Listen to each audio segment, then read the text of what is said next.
¿Qué pasa, chavales? Bienvenidos a la segunda parte de este episodio 2 en el que estábamos tratando las variables del entrenamiento y hoy vamos a hablar de las que quedaron pendientes, que fueron la fatiga y la intensidad. Pero como dijimos en el otro vídeo, si no habéis visto las partes anteriores no vais a ser capaces de comprender de lo que vamos a hablaros hoy.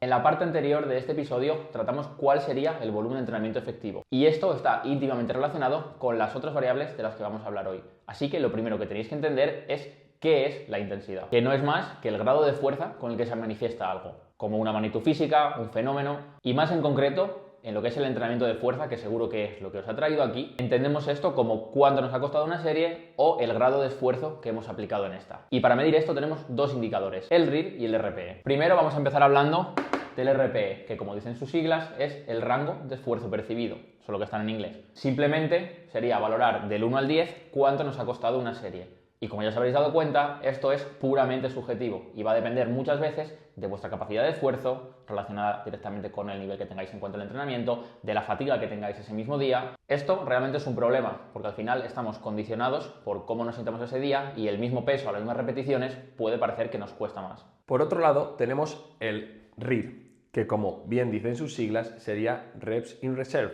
o repeticiones en reserva. Para que lo entendáis y de manera más sencilla, serían cuántas repeticiones nos quedan para alcanzar el fallo. Al contrario que el RPE, el RIR es una herramienta de medición puramente objetiva. No se basa en tus sensaciones, sino que se basa en tu límite real. Un error muy común que suele aparecer a la hora de entender o interpretar el RIR sería no entender la diferencia entre RIR 0, RIR 1 o llegar al fallo, ya que RIR 2 o RIR 3 suelen ser más claros a nivel visual. Un ejemplo para que entendáis esto sería una serie en la cual hemos alcanzado nuestro máximo límite. Pongamos, por ejemplo, un press de banca con 60 kilos que hemos hecho 12 repeticiones. Bien, en la 13ª que hemos intentado, no hemos sido capaces de sacarla, aunque lo hayamos intentado con nuestra vida, pero no hemos sido capaces de sacarla. Entonces, la 13, en este caso, sería el fallo, ¿de acuerdo? Y la 12 sería RIR 0. Es decir, si hubiéramos dejado la serie en 12 repeticiones sin haber intentado la última, lo que habríamos sido es un RIR 0. Sin embargo, si lo hubiéramos dejado antes, es decir, en la repetición 11, pues habría sido un RIR 1 y así sucesivamente yendo hacia detrás. Como ves, estas dos herramientas están relacionadas entre sí. Y es que la intensidad se compone de dos partes. Esa parte objetiva, que la marca el RIR, que serían pues nuestro límite real, y luego la parte subjetiva, que la marca el RPE y que está condicionada por factores como la fatiga o nuestras sensaciones. Si buscas en internet vas a encontrar una tabla en la que se relacionan ambos conceptos, marcando el RPE 10 como un RIR 0, el RPE 9 como un RIR 1 y el RPE 7 como un RIR 6 o 3 en función de dónde mires.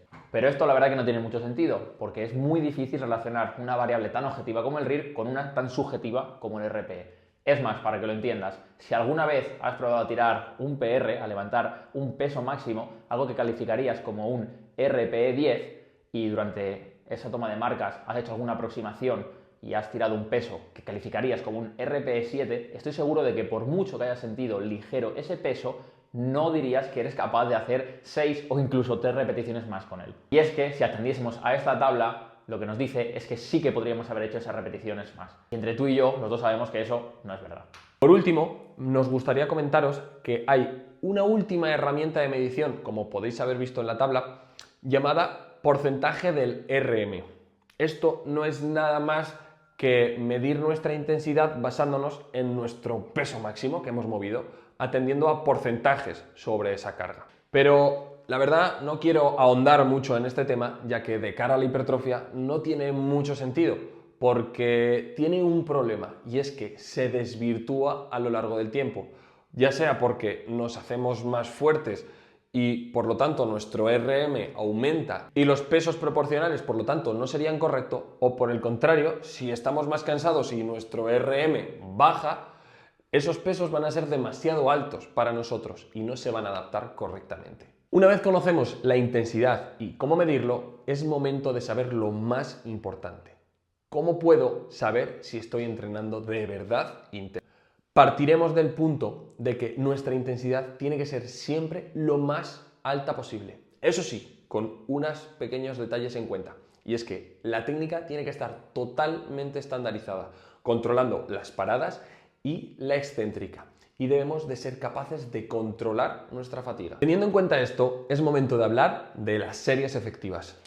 Esto no es otra cosa que aquel volumen de entrenamiento que genera un estímulo suficiente para obligar al cuerpo a generar adaptaciones, es decir, a mejorar. Como muchos ya sabréis, dentro de cada sesión nuestro objetivo primordial sería acumular la mayor cantidad de trabajo efectivo que podamos.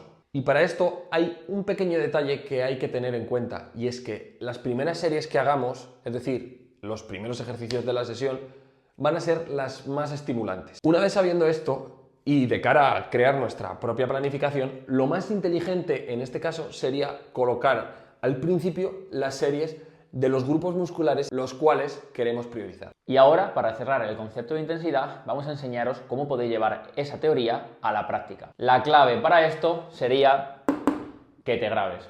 Que además esto nos va a ayudar a saber si estamos estandarizando la técnica, que es algo también muy importante, como habíamos dicho anteriormente. Y como no, también vamos a tener vídeos para subir a Instagram. Pero con lo que quiero que te quedes, y lo más importante, es que gracias a esto vas a poder ver un factor que es clave, que es la pérdida de velocidad involuntaria en la fase concéntrica. Mira, estamos muy cansados de ver gente en el gimnasio que dice entrenar intenso, y lo único que hace es gritar y poner caras de esfuerzo. ¿Pero realmente se están esforzando? Pues bien, una manera de comprobar esto es fijarnos en sus últimas repeticiones y ver la velocidad de ejecución. Para simplificar un poco todo, si la velocidad de esa última repetición es alta, realmente estaría muy lejos del fallo. Por el contrario, si la velocidad de esa última repetición es baja, significaría que está cerca del fallo.